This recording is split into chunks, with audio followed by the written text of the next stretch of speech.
25 বছরের বিশ্বনবী বিয়ে করলেন 40 বছরের এক বুড়ি মহিলাকে। বিয়ে করেছেন সাইয়েদানা সাইয়্যিদাতুনা খাদিজাকে, ওনার বয়স ছিল 40।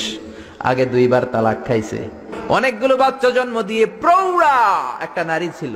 এই মহিলাকে বিয়ে করলেন বিশ্বনবী মুহাম্মদ। তাগড়া যুবক বিয়ে করলেন 40 বছরের এক মহিলা।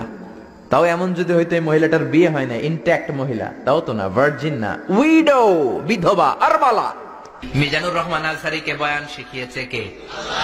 বিশ্বনবীর কোনো অক্ষর জ্ঞান ছিল না। কেন জানতেন না? আল্লাহ ওনাকে শিখাননি। এই বাংলার জমিনের সবচেয়ে বড় মুফাসসিরটাকেও বয়ান শিখিয়েছে কে?